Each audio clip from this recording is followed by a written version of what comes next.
전원균 목사입니다.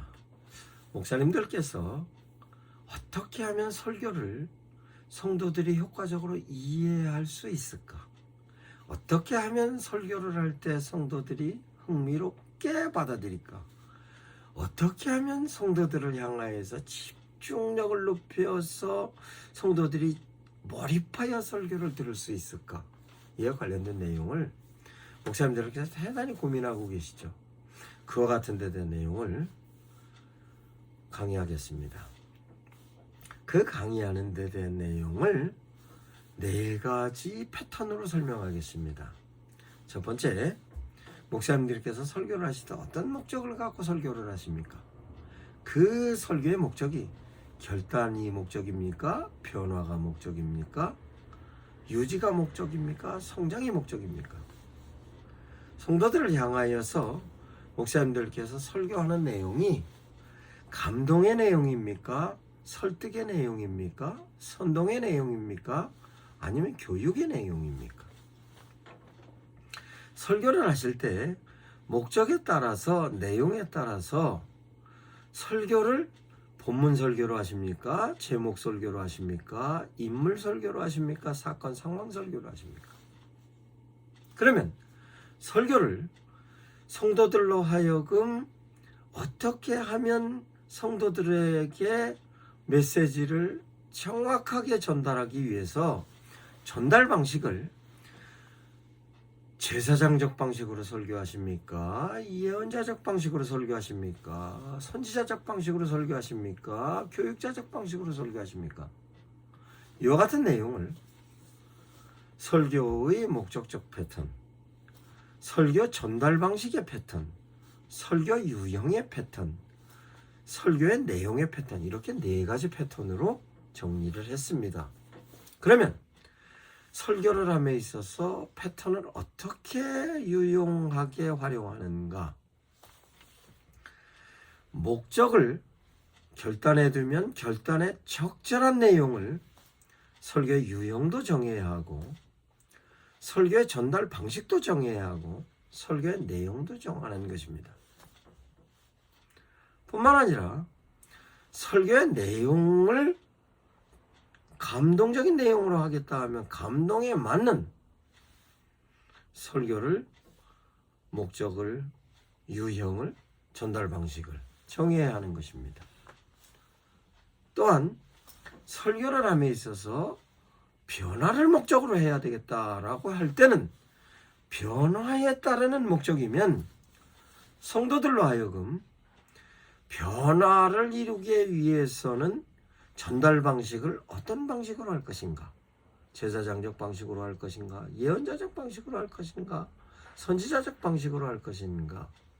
아니면 교육자적 방식으로 할 것인가? 성도들로 하여금 성장을 하기 위하여 목적을 정하시면 그 목적을 본문 설교로 할 것인가? 인물 설교로 할 것인가? 사건 설교로 할 것인가? 제목 설교로 할 것인가?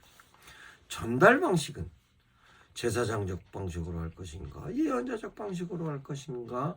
교육자적 방식으로 할 것인가? 내용으로서는 감동으로 할 건가? 설득으로 할 건가? 선동으로 할 건가? 교육으로 할 건가? 이렇게 목사님들이 갖고 계시는 목적에 따라서 설교 패턴을 충분히 활용을 해야 하는 것입니다. 목사님들께서 설교를 하실 때 본문 강해 설교를 하시는 분들이 계십니다. 그럼 강해 설교를 함에 있어서도 본문 강해 설교를 할 때 인물 설교를 할 건가? 사건 상황 설교를 할 건가? 이에 관련된 걸로. 그러면 강해 설교를 통하여서 성도들을 결단하게 할 건가? 변화하게 할 건가? 아니면 유지하게 할 것인가? 성장하게 할 것인가? 그럼 강해 설교를 하는 데 있어서도 성도들을 향하여서 제사장적인 설교를 할 것인가? 예언자적인 설교를 할 것인가? 선지자적인 설교를 할 것인가? 교육자적인 설교를 할 것인가? 또한 제목 설교를 가장 유용하게 하시는 목사님들이 계십니다. 제목 설교 또한 제목 설교를 할 때 어떤 목적을 갖고 제목 설교를 할 것인가? 결단을 목적으로 할 것인가? 변화를 목적으로 할 것인가? 유지를 목적으로 할 것인가? 성장을 목적으로 할 것인가? 그러면 제목 설교를 함에 있어서도 설교를 인물 설교로 할 건가? 사건, 상황 설교로 할 건가? 이에 대하여 그러면 제목 설교를 전달 방식에 있어서의 제사장적 방식으로 할 것인가? 선지자적 방식으로 할 것인가? 예언자적인 방식으로 할 것인가? 교육자적인 방식으로 할 것인가? 이와 같이 본문 설교나 제목 설교나 인물 설교나 사건 상황 설교나 마찬가지로 목적과 설교의 유형과 설교의 내용을 디자인하는 것입니다. 즉 패턴을 어떻게 적용하느냐에 따라서 설교가 흥미로워져서 성도들을 향하여서 집중력도 높이게 하며 집중력이 높게 전달된 설교는 성도들로 하여금 각인하여 현장에서 적용하는 데 있어서 효과적인 것입니다. 그럼 다시 목사님들께서 설교하실 때에 설교를 전달이 어떤 형식의 전달 방식을 적용하십니까? 목사님의 설교 전달 방식을 4가지로 구분하였는데 그 전달 방식이 제사장적인 전달 방식, 예언자적인 전달 방식, 선지자적인 전달 방식, 교육자적인 전달 방식입니다. 이 전달 방식마다 특징이 있어요. 그 특징은 제사장적 전달 방식은 위로의 설교가 제사장적 방식이라고 저는 정했습니다. 예언자적인 전달 방식은 현재 처해져 있는 상황을 진단해 보면 그 진단을 통하여서 미래의 결과를 예측할 수 있는 것입니다. 그것이 성경에서 예언자들이 백성이나 또한 왕이나 어떤 사람에게도 현재 살아가는 삶의 자세가 하나님의 뜻으로 진단해 보아서 그 진단되어졌던 내용을 따라서 하나님의 뜻대로 순종하였는지 불순종하였는지로 미래가 오늘이 됨을 진단하는 것입니다. 이것은 제사장적인 설교입니다. 즉 성경적 인바운딩을 통해서 진단하면 그 진단되어졌던 내용을 성도들을 향하여서 제시하는 것입니다. 그러면 진단을 하는 데 대하여서 성도들이 미래를 예측할 수 있는 것으로 예언자적인 설교입니다. 그러면 선지자적인 설교는 어떤 설교냐? 선지자적인 설교는 성도들로 하여금 하나님의 메시지를 미리 제시하여서 하나님은 이런 뜻이다. 하나님은 이럴 것이다. 하나님은 이런 걸 원하신다. 하나님은 이런 걸 원치 않으신다라고 미리 하나님의 메시지를 제시하면 성도들이 그 메시지에 따라서 삶의 방향을 정해서 가는 것입니다. 이것이 성경에서 선지자들이 활동하였고 제시하였던 메시지의 형태입니다. 이와 같은 내용으로 설교를 하시는 목사님들이 계시죠. 그러면 이와 같은 메시지를 설교로 할 때에 설교를 어떤 목적을 갖고 하는가, 어떤 유형을 갖고 하는가, 어떤 내용을 갖고 하는가를 설명할 수 있는 것입니다. 그것은 예언자적 방식의 설교도 마찬가지고 제사장적 방식의 설교도 마찬가지입니다. 그러면 교육자적인 방식으로 설교하는 목사님도 많이 계십니다. 교육자적 방식의 설교는 하나 설명해서 이해시키고 이해가 됐으면 다음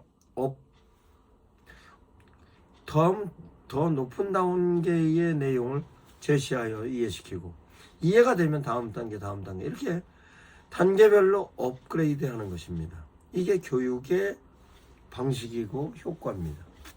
그럼 설교를 교육적으로 하시는 목사님들 또한 성경에서 교육자적으로 설교하는 부분이 예수님도 그렇게 하셨고 사도도 그렇게 하고 제사장 또한 여러 선지자들 하나님의 메신저들이 이렇게 제시하여서 하나님의 메시지를 선포하는 경우 많이 보죠. 그러면 이렇게 교육자적으로 선포를 하는 메시지에 대하여서도 목사님들께서 교육자적인 방식으로 선포를 하면 결단을 얘기할 것인지, 변화를 얘기할 것인지, 유지를 얘기할 것인지, 성장을 얘기할 것인지, 그것을 본문 설교로 할 것인지, 제목 설교로 할 것인지, 인물 설교로 할 것인지, 사건 상황 설교를 할 것인지, 그 내용을 감동의 내용으로 할 것인지, 설득의 내용으로 할 것인지, 선동의 내용으로 할 것인지, 교육의 내용으로 할 것인지, 이렇게 설교를 디자인하는 것입니다. 즉 설교의 패턴을 어떻게 적용하느냐에 따라서 그 설교가 성도들을 향해 흥미롭고 집중력 높으며 각인하는 데 효과적인 것입니다. 그러면 설교의 내용에 있어서도 목사님들께서 성도들을 향하여서 이때는 성도들을 좀 감동을 시켜야 되겠다. 감동을 통하여서 설교의 메시지를 각인시켜야 되겠다. 감동의 메시지를 통해 성도들을 이해시켜야 되겠다. 감동의 메시지를 가지고 성도들을 위로해야 되겠다. 이런 목사님들께서 제시하는 설교에 있어서 목사님의 의도가 있을 겁니다. 그럼 감동적인 설교는 어떻게 할 것이냐? 감동적인 기법을 사용해야 합니다. 감동적인 기법은 드라마틱하게 설교를 하고 거기에 대해서 반전 기법을 적용하면 성도들이 효과적으로 감동을 합니다. 그런데 감동도 성도들의 상황과 유사하면 효과적으로 감동합니다. 성도들이 바로 적용할 수 있는 내용으로 제시하면 감동합니다. 그럼 감동적인 설교 또한 감동 설교를 통하여 성도들을 결단하게 할 건가? 감동 설교를 통하여서 성도들을 변화시킬 건가? 감동적인 설교를 통하여서 성도들의 현재 상태를 유지하게 할 것인가? 감동 설교를 통하여서 성도들의 성장을 하게 할 것인가? 그럼 감동 설교를 본문 설교로 할 것인가? 제목 설교로 할 것인가? 인물 설교로 할 것인가? 사건 상황 설교로 할 것인가? 감동 설교를 할 때 있어서 제사장적 방식으로 할 것인가? 예언자적 방식으로 할 것인가? 선지자적 방식으로 할 것인가? 교육자적 방식으로 할 것인가? 정하면 성도들은 감동합니다. 그러면 내용에 있어서도 그럼 설득의 내용을 가지고 설교를 할 필요성을 느낄 때가 있을 겁니다. 목사님께서 설득을 의도로 설교를 하실 때 그 내용을 성도들로 하여금 결단하게 할 것인가? 변화하게 할 것인가? 유지하게 할 것인가? 성장하게 할 것인가? 성도들이 설득에 관련된 내용으로서의 의도는 본문 설교로 할 것인가? 제목 설교로 할 것인가? 인물 설교로 할 것인가? 사건 상황으로 할 것인가? 이것은 설교의 목적에 따라서 설교의 유형에 따라서 성도들은 설득이 되기도 하고 설득이 안 될 수도 있습니다. 그러면 설득하기 위해서 전달 방식은 제사장적 방식으로 할 것인가? 선지자적 방식으로 할 것인가? 예언자적 방식으로 할 것인가? 교육자적 방식으로 할 것인가? 분명히 목사님들께서 설득을 의도로 하는 설교는 디자인을 효과적으로 패턴을 이용해서 하시기 바랍니다. 그러면 설교를 함에 있어서 성도들을 향해서 행동을 촉구하는 설교를 할 필요가 있을 경우가 있습니다. 전도를 하게 하든 아니면 양육을 시도를 하든 실제적으로 행동을 촉구하게 할 때는 행동을 빠르게 하기 위해서의 행동 촉구의 요령이 있습니다. 기법이 있습니다. 그러면 그 기법을 적용할 때 결단을 하게 할 것인가? 결단을 하면 바로 행동하게 하는 변화로 이룰 것인가? 변화하려 하면 변화되어져서 행동을 지속적으로 하게 할 것인가? 지속적인 행동과 함께 성장을 하게 할 것인가? 이와 같은 데 대한 내용을 적용해야 합니다. 디자인으로. 그러면 성도들을 향하여서 행동을 효과적으로 하게 하는 데 있어서의 본문 설교를 할 것인가? 제목 설교를 할 것인가? 인물 설교를 할 것인가? 사건 상황 설교를 할 것인가? 행동을 함에 있어서 제사장적으로 아니면 선지자적으로 아니면 예언자적으로 아니면 교육자적으로 할 것인가? 이와 같은 내용을 설득적 설교로서의 디자인을 해보시기 바랍니다. 그러면 교육적 설교에 있어서도 교육의 내용을 가지고 성도들을 향하여 하나님의 메시지를 선포할 때 역시 결단의 목적인가? 변화의 목적인가? 유지가 목적인가? 성장의 목적인가? 그러면 교육적인 설교를 가지고 성도들을 향하여 본문 설교를 할까? 인문 설교를 할까? 제목 설교를 할까? 사건 상황 설교를 할까? 교육의 내용을 가지고 제사장 방식으로 할까? 선지자 방식으로 할까? 예언자 방식으로 할까? 교육자 방식으로 할까? 이렇게 설교의 4가지 패턴을 4가지의 요소를 가지고 적절하게 조합하면 설교를 흥미롭게 할 수 있는 것입니다. 설교가 흥미로우면 집중력이 높아지고 집중력이 높아지면 성도들로 하여금 오랜 기억을 갖게 하고 오랜 기억을 가지고 성도들은 삶의 현장에서 필요할 때마다 기억나였던 하나님의 메시지로서의 목사님의 설교를 차용해서 쓰는 겁니다. 적용하는 겁니다. 이와 같은 데 된 내용을 목사님들께 설교 패턴을 갖고 디자인하는 데 된 내용으로 정리를 했습니다. 목사님 반드시 이 부분을 깊이 숙지하시면 설교를 할 때 아주 유용하게 쓰실 수 있을 겁니다. 미션 아카데미 대표 전원균 목사였습니다.